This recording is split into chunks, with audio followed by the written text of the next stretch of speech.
Gen Z मोमेन्टका भाइ बहिनीहरूको natural माग भनेको या त बालेन शाह या त रवि लामिछाने या त हर्क साम्पाङ थियो।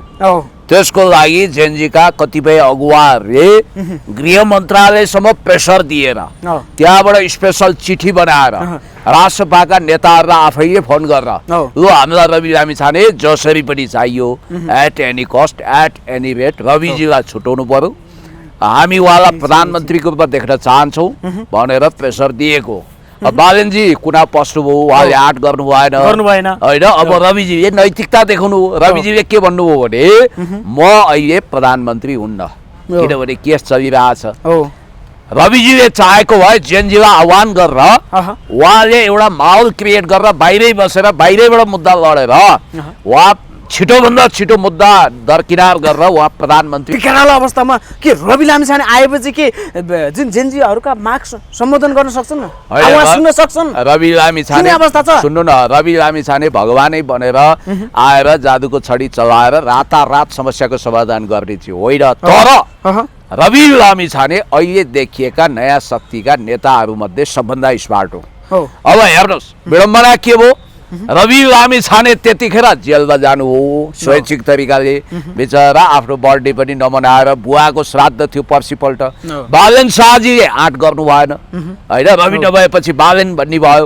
अब बालेन नभइसकेपछि हर्क साम्पाङको नाम थियो, अब त्यहाँ षड्यन्त्र भयो। हर्क साम्पाङले गृहमन्त्री बन्ने अवसर पनि पाउनु भएन, प्रधानमन्त्री त छोडिदिनुहोस्, कहाँबाट यहाँ ओम प्रकाश अर्यालको नाम टिपाइयो, त्यस कारण यहाँ गन्जागोल भयो। अहिले सुशीला कार्कीज्यूलाई मैले थाहा पाए अनुसार के महसुस भएको छ भने अब 9 गते त रिटमा आवेदनमा बहस हुँदैछ, 9 गते बहस हुँदैछ, 9 गते 12 गते बहस हुँदैछ, आज 12 गते बहस हुँदैछ। त्यो बहसले कतै पद चिप्लिने त होइन भनेर उहाँलाई निन्द्रा पर्न छोडिसक्यो किनभने सर्वोच्च अदालतको न्यायमूर्ति सम्माननीय प्रधान न्यायाधीशज्यूले सङ्केत गरिसक्नु भएको छ कि संवैधानिक इजलासबाट संविधानले नचिन्ने सुशीला कार्कीलाई पदबाट बेदखल गर्न सक्छ भन्ने बित्तिकै मैले पाएको सूचना यदि झुटो होइन भने छिटोभन्दा छिटो सुशीला कार्कीज्यूले रवि लामिछानेलाई तारिखमा छुटाएर उहाँको मुद्दामा उहाँलाई सफाई दिने गरी इन्भाइरोमेन्ट मिलाएर हस्तक्षेप त गर्न मिल्दैन, कमसेकम हिजोको सरकारले राखेको पूर्वाग्रहलाई त समाप्त गर्न सकिन्छ। त्यसरी रवि लामिछाने बाहिर आइसकेपछि उहाँले बरु यो झ्याउलोबाट मुक्ति दिन अब रवि लामिछाने मुद्दाबाट सफाई हुने बित्तिकै जेनजी युवाहरूको चाहना अनुसार अहिलेको सबभन्दा डाइनामिक सबभन्दा इनर्जेटिक व्यक्तिको रूपमा रहेको र पूर्वाग्रह साधिएको रवि लामिछानेलाई नयाँ प्रधानमन्त्री बनाएर नयाँ चुनावमा जाने अवस्था हुन सक्छ। यो अब आउने निर्वाचनमा रवि लामिछानेले चुनावी माहौल बनाउने त्यो हुन सक्छ। ओम प्रकाश अर्यालले चाहेको मात्रै हुन्छ भन्ने छ। अब यो देशमा कस्तो अचम्म हुन लाग्यो भने सुशीला आमैलाई निन्द्रा लागेको छैन रे बिचरा। अब लोकतन्त्रलाई दलतन्त्रको चङ्गुलबाट मुक्त गरेर वास्तविक समाजवादी ट्र्याकमा हिँडाउन खोजेको हामीले एनजिओ तन्त्र भयो, बारबरा फाउन्डेसन, समता फाउन्डेसन, जम्मै फ्री तिब्बत मुभमेन्टका धन्दा सेठहरूले घेरा हालिसकेपछि यिनी पनि हैरान परेशान छिन् र सुदन गुरुङ भन्ने एउटा मामुली ठिटो जो गएर जेनजीको युवाको नेतृत्व गरेको आन्दोलनको नेतृत्व गरेको भन्दै म भन्छु त के को नेतृत्व हुन्छ? अघिल्लो दिन पानी बाँडे मान्छे हो यार, तपाईँ कहाँ नेतृत्व भन्नुहुन्छ? यो त न उनको उमेर समूह जेनजी हो न के हो। 1997 देखि 2013 समूहको युवा हुन्, उनी त 37 वर्षको भइसके। हर्क साम्पाङ म पनि मै भन्छु के गर्नुहुन्छ? पुण्य सर यहाँलाई स्वागत छ सम्पूर्ण मिडियामा। थ्याङ्क यू सो मच, धन्यवाद। पछिल्लो समय जुन जेनजी आन्दोलनले जुन अन्तरिम सरकार गठन गर्यो, तर यो अन्तरिम सरकारले पनि जेनजीहरूका मागहरू पुरा गर्न नसकेपछि जनमानसमा चर्को आलोचना भइरहेपछि यतिखेर चाहिँ प्रधानमन्त्री सुशीला कार्कीले रवि लामिछानेलाई छुटाएर त्यो पदमा लिने चाहिँ साहस गर्नु भएको छ भन्ने कुरा आएको छ। के हो कुरो? तपाईँलाई एउटा कुरा भन्नु, जेनजी मोमेन्टका भाइ बहिनीहरूको नेचुरल माग भनेको या त बालेन शाह या त रवि लामिछाने या त हर्क साम्पाङ थियो।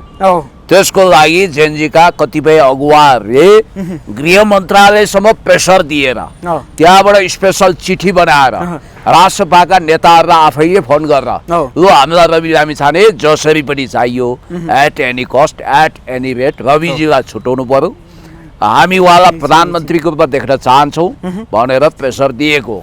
बालनजी कुना पस्नुभयो उहाँले आँट गर्नु भएन होइन अब रविजीले नैतिकता देखाउनु रविजीले के भन्नुभयो भने म अहिले प्रधानमन्त्री हुन्न किनभने केस चलिरहेछ रविजीले चाहेको भए जेनजीलाई आह्वान गरेर उहाँले एउटा माहौल क्रिएट गरेर बाहिरै बसेर बाहिरैबाट मुद्दा लडेर उहाँ छिटोभन्दा छिटो मुद्दा दरकिनार गरेर उहाँ प्रधानमन्त्री तर रवि लामिछाने भनेको त्यो नैतिक मान्छे हो जसले डेमोक्रेटिक धरातल बिर्सिनु भएन उहाँले कारणवश गृहको पत्र अनुसार बाहिर आउनुभयो त्यो पत्रको विषयमा कन्ट्रोभर्सी भन्नु जरुरी छैन किनभने पत्र आयो पत्र हेर्नुभयो उहाँ बाहिर आउनुभयो रवि लामिछाने भागेर कहीँ इन्डिया पनि गएको छैन अमेरिका पनि गएको छैन फेरि रवि लामिछानेको कारण हजारौं कैदीबन्दीले जेल तोडे भन्ने मिथक पनि निर्माण गर्नु पर्दैन अब जहाँसम्म अहिले सुशीला कार्की आमैलाई त हैरान छ ओर्क्यो फर्क्यो जता गयो ख्याउ ख्याउ ख्याउ ख्याउ मलाई मन्त्री बनाइदिए म यो मन्त्री हुन चाहन्छु म त्यो मन्त्री हुन चाहन्छु ए बाबा घरै पिडालु बनै पिडालु ससुराली जाँदा बारातको पिडालु जस्तो बुढी बाउ हैरान हुनुहुन्छ हुँदा हुँदा दुर्गा प्रसाई जस्तो मान्छेले समेत लैङ्गिक हिंसा झल्किने गरी अब कहीँ बस्दाखेरि टोयलेट बाथरुम गर्नै नसक्ने भनेर खिची टिउरी गर्न आएपछि हैन त्यो भाषा तपाईँ प्रयोग गर्न चाहनुहुन्न त्यो स्ल्याङ वर्ड प्रयोग गर्नु हुँदैन किनभने हामी भनेको एकदम अश्लीलता नझल्किने गरी सम्मानजनक भाषा बोल्नुपर्छ अब राजेन्द्र खड्गी दुर्गा प्रसाई जस्ता मान्छेले जुन रफ वर्ड युज गर्छन् त्यो हामी युज गर्न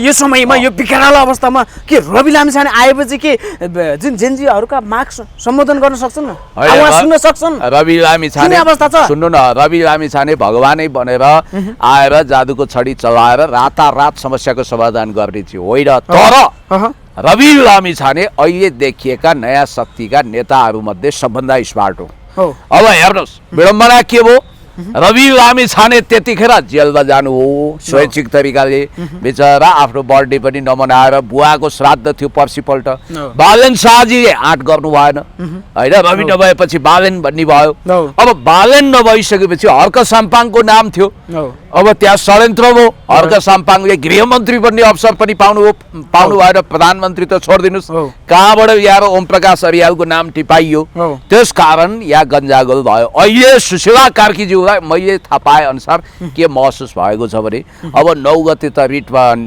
आवेदनमा बहस हुँदैछ 9 गते बहस हुँदैछ 9 गते 12 गते बहस हुँदैछ आज 12 गते बहस हुँदैछ त्यो बहसले कतै पद चिपिने त होइन भनेर उहाँलाई निन्द्रा पर्न छोडिसक्यो किनभने सर्वोच्च अदालतको न्यायमूर्ति सम्माननीय प्रधान न्यायाधीशज्यूले संकेत गरिसक्नु भएको छ कि संवैधानिक इजलासबाट संविधानले नचिन्ने सुशीला कार्कीलाई पदबाट बेदखल गर्न सक्छ भन्ने बित्तिकै मैले पाएको सूचना यदि झुटो होइन भने छिटोभन्दा छिटो सुशीला कार्कीज्यूले रवि लामिछानेलाई तारिखमा छुटाएर उहाँको मुद्दामा उहाँलाई सफाई दिने गरी इन्भाइरोमेन्ट मिलाएर हस्तक्षेप त गर्न मिल्दैन कमसेकम हिजोको सरकारले राखेको पूर्वाग्रहलाई त समाप्त गर्न सकिन्छ त्यसरी रवि लामिछाने बाहिर आइसकेपछि उहाँले बरु यो झ्याउलोबाट मुक्ति दिन अब रवि लामिछाने मुद्दाबाट सफाई हुने बित्तिकै जेनजी युवाहरूको चाहना अनुसार अहिलेको सबभन्दा डाइनामिक सबभन्दा इनर्जेटिक व्यक्तिको रूपमा रहेको र पूर्वाग्रह साधिएको रवि लामिछानेलाई नयाँ प्रधानमन्त्री बनाएर नयाँ चुनावमा जाने अवस्था हुन सक्छ यो अब आउने निर्वाचनमा रवि लामिछानेले चुनावी माहौल बनाउने त्यो हुन सक्छ त्यो भएन भने पनि रवि लामिछाने मान्नुहोस् त्यो भएन एकछिनको लागि त्यो भएन भने प्लान बी के हो भने रवि लामिछाने चुनाव अगाडि त छुट्टै पर्छ अब यो फागुनमा चुनाव हुने कुरामा स्वयं सरकार पक्ष धर्म विश्वास छैन फागुनमा होस् या पछि होस् रवि लामिछाने हर्क साम्पाङज्यू सब मिलेर पनि जान सक्नुहुन्छ होइन हर्क साम्पाङले श्रम संस्कृति पार्टी भनेर नामको पार्टी खोल्नु भएको छ के फेरि पनि सहकारी हुन सक्ने सम्भावना अरे everything is possible nothing is impossible राजनीति हो भाइ भोलि हर्क साम्पाङजी कुलबानजी त्यसपछि रविजी सबै एक ठाउँमा आउने अवस्था पनि हुन सक्छ या ओम प्रकाश अर्यालले चाहेको मात्रै हुन्छ भन्ने छ अब यो देशमा कस्तो अचम्म हुन लाग्यो भने सुशीला आमैलाई निन्द्रा लागेको छैन रे बिचरा अब लोकतन्त्रलाई दलतन्त्रको चङ्गुलबाट मुक्त गरेर वास्तविक समाजवादी ट्र्याकमा हिँडाउन खोजेको हामीले एनजिओ तन्त्र भयो बारबरा फाउन्डेसन समता फाउन्डेसन जम्मै फ्री तिब्बत मुभमेन्टका धन्दा सेठहरूले घेरा हालिसकेपछि यिनी पनि हैरान परेशान छिन् र सुदन गुरुङ भन्ने एउटा मामुली ठिटो जो गएर अहिले जेनजीको युवाको नेतृत्व गरेको आन्दोलनको नेतृत्व गरेको भन्दै म भन्छु त के को नेतृत्व हुन्छ अघिल्लो दिन पानी बाँडे मान्छे हो यार तपाईँ कहाँ नेतृत्व भन्नुहुन्छ यो त न उनको उमेर समूह जेनजी हो न केही हो 1997 देखि 2013 समूहको युवा हुन् उनी त 37 वर्षको भइसके हिजो हर्क साम्पाङ छाती पिटेर अगाडि आइराछन् म पनि मै भन्छु के गर्नुहुन्छ मलाई एउटा कुरा के भने अमेरिकी राष्ट्रपति डोनाल्ड ट्रम्पले नोबेल पुरस्कार पाउनु भएन उहाँ रहिलो गरिरहनु भएको छ भेनेजुएलाको विपक्षी दलको नेतृत्व पाउनुभयो अब यहाँ नेपालमा बसेर मैले पनि पाउनु पर्थ्यो भनेर छाती पिटे पनि भयो नि त त्यो ठुलो कुरो भएन संयुक्त राष्ट्रसङ्घको महासचिव एन्टोनियो गुटेरेस भन्दा माथि म भने पनि कसले मुख थुन्ने त्यसकारण हावादारी कुरामा लाग्नु हुँदैन अब मन्त्रालय जाने विभाग जाने अनि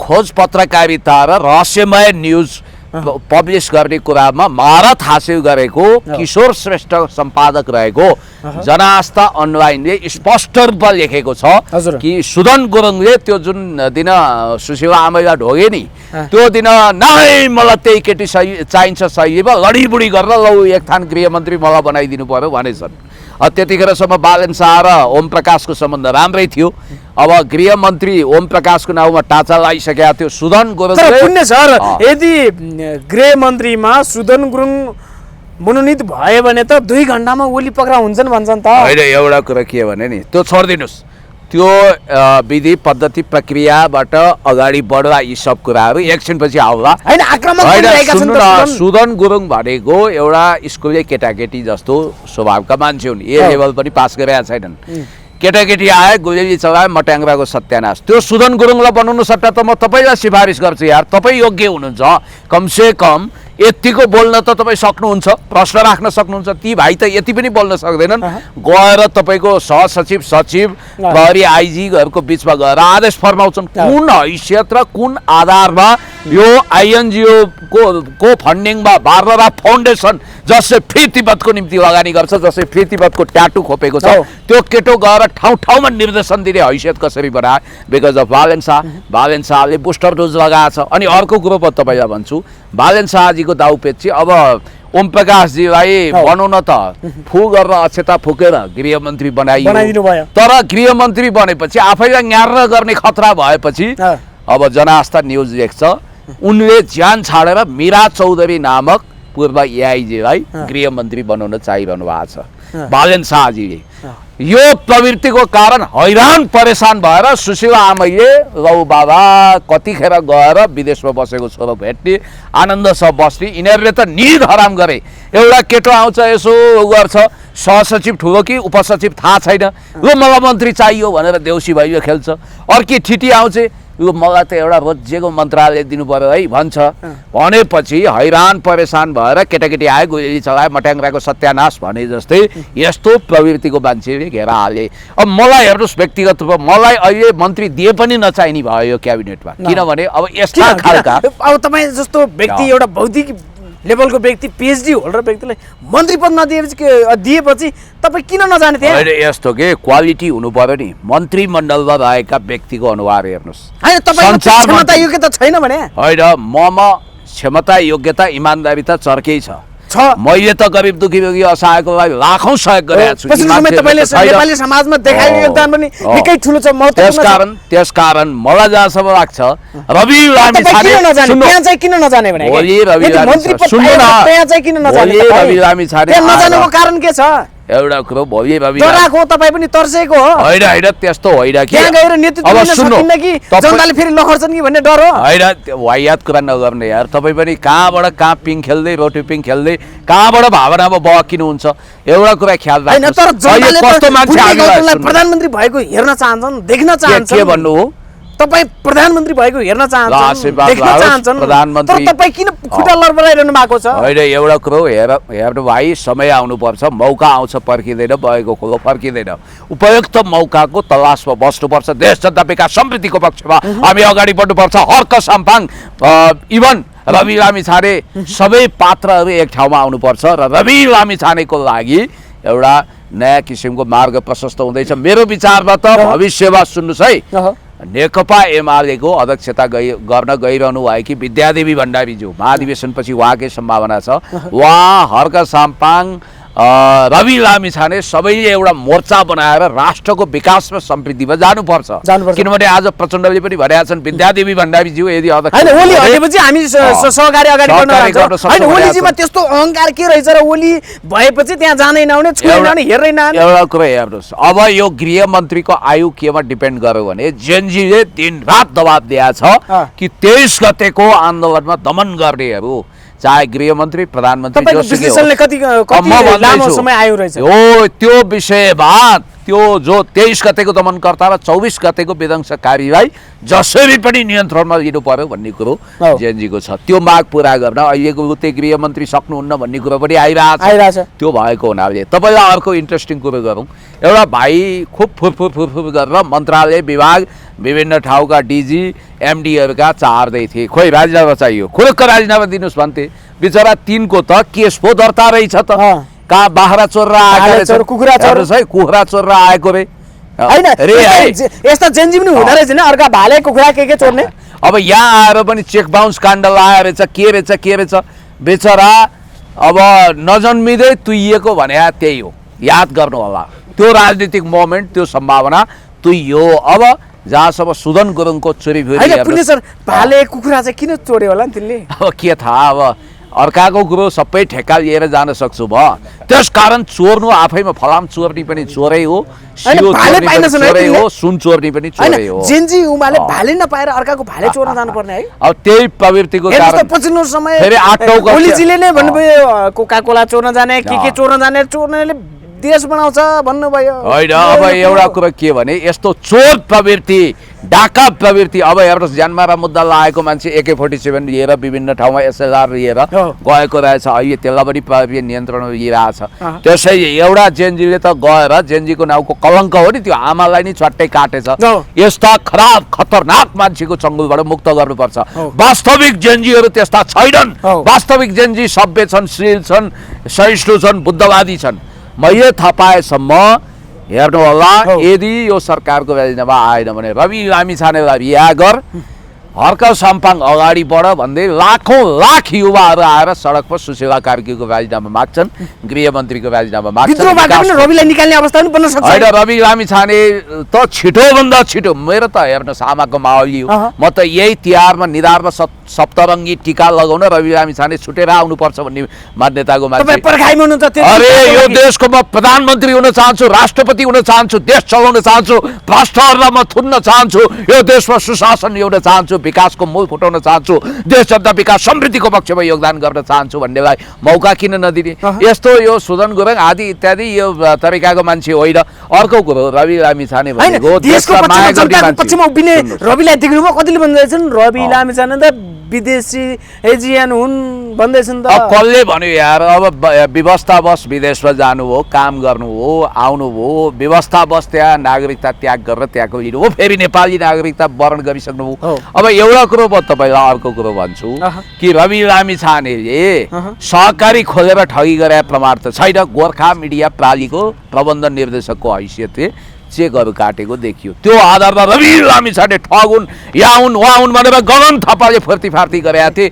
अहिले निलो कालो हरियो भएको अवस्था छ। होइन पुण्य सर, तपाईँहरू जस्ता बौद्धिक लेभलका व्यक्तिहरू चाहिँ राजसभामा प्रवेश गर्ने सङ्केत के कति छ? होइन यस्तो म त के भन्छु, तपाईँहरू जस्ता व्यक्तिको आवश्यकता छ राजसभालाई। यस्तो के रविजीको उत्तरोत्तर प्रगतिको म कामना गर्छु। मलाई रविजीले राजसभा स्थापना हुनु अगाडि जस्तो नेपाली राजनीति बुझेको, नेपाली राजनीतिमा नेपाली समाजमा योगदान पुर्याएका व्यक्तिहरूको आवश्यकता छ, खाँचो छ। ठिक छ, धन्यवाद। रवि लामिछानेले मलाई यो पार्टी स्थापना हुनु अगाडि अफर दिनुभएको थियो। सायद म मुकुल ढकालको ठाउँमा पुग्थेँ होला, होइन म पनि अहिले सांसद मुकुल ढकालको लेभलको तपाईँ कसरी चाहिँ तुलना गर्न सक्नुहुन्छ? मुकुल ढकाल कुन ठाउँमा छन् अहिले यो समयमा? होइन त्यो बेला महामन्त्री भए त होइन, मैले त्यो भन्न खोजेँ होइन। जब उनी महामन्त्री भए त्यो महामन्त्रीको लेभलमा आउन सक्थेँ त्यो बेलामा। तर अब ठिकै छ, तपाईँहरू अगाडि बढ्नुहोस् भनेको। हर्क साम्पाङज्यूले पनि मलाई असाध्यै माया गर्नुभएको छ, हर्क साम्पाङले पनि बोलाइरहनु भएको छ भन्ने कुरा छ। तर एउटा कुरा के भने म चाहिँ अहिले wait and see watch and see छु। रूपान्तरण रूपान्तरण हुनुपर्छ, नेकपा एमाले भित्र पनि रूपान्तरण हुनुपर्छ, रवि लामिछानेले मौका पाउनुपर्छ, हर प्रतिभा फल्ने फुल्ने फस्टाउने मौका पाउनुपर्छ।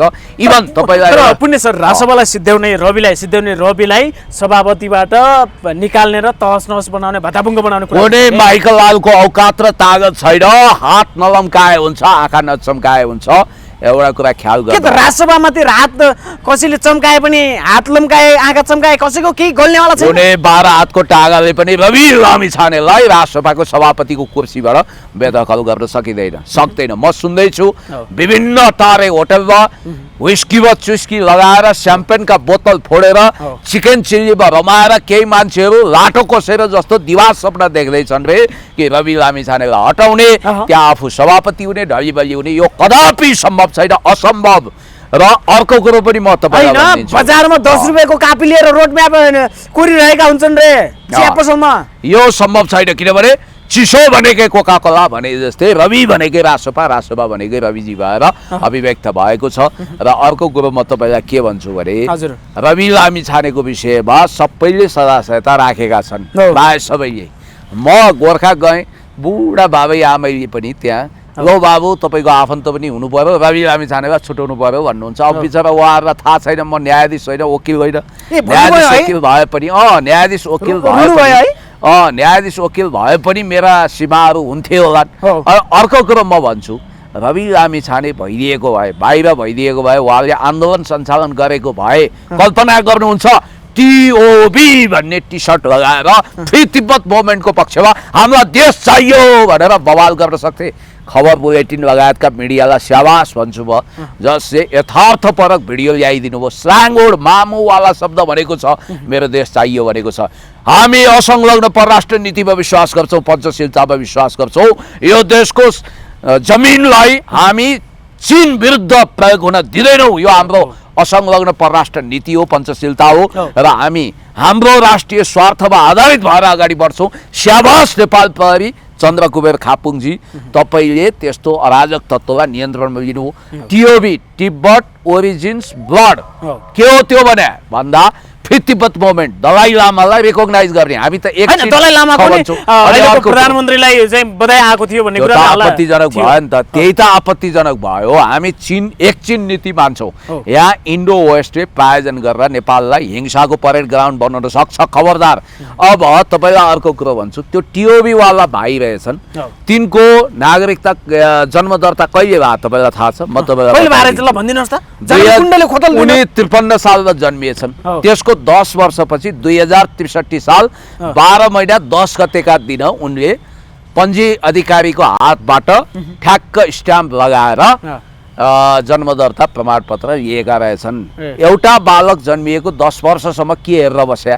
पहिलो कुरो, यदि उसको प्रमाण बलियो छ भने तत्काल 1-2 वर्षपछि नै जन्म दर्ता प्रमाणपत्र लिन सकिन्छ। मेरो छोरीको मैले, तपाईँलाई अचम्म लाग्छ, 35 दिनभित्र गर्दा शुल्क लाग्दैन नि त। 35 दिनभित्रै गरेको मेरो छोरी अनुप्रियाको जन्म दर्ता, हेर्नुहोस् है। भने तिनले 10 वर्ष लगाएर, मेरो छोरोको पनि मैले तत्काल गरेका थिएँ, मेरा छोरीहरू छोरोको तत्काल गरेको। कसरी 10 वर्ष लाग्यो? पहिलो कुरो। दोस्रो, 2063 साल 12 महिना 10 गते क्यालेन्डर अपडेट गर्नुहोस्, मसँग त 100 वर्षको क्यालेन्डर छ र अहिले मोबाइलमा पनि आउँछ, सिस्टममा जानुहोस्। त्यो दिन शनिबार पर्छ।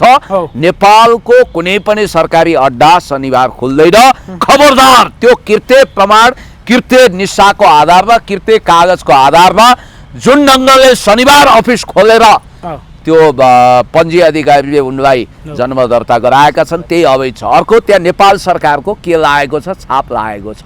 अर्कोतिर शेर्पाजको सरकारको दुईटा छाप छ। कसरी भयो? अनि तेस्रो कुरो म भन्छु, उनका बुवा अङ्गीकृत तिब्बतीय नागरिक, नेपालको अङ्गीकृत नागरिकता पाएको, पहिला तिब्बतका।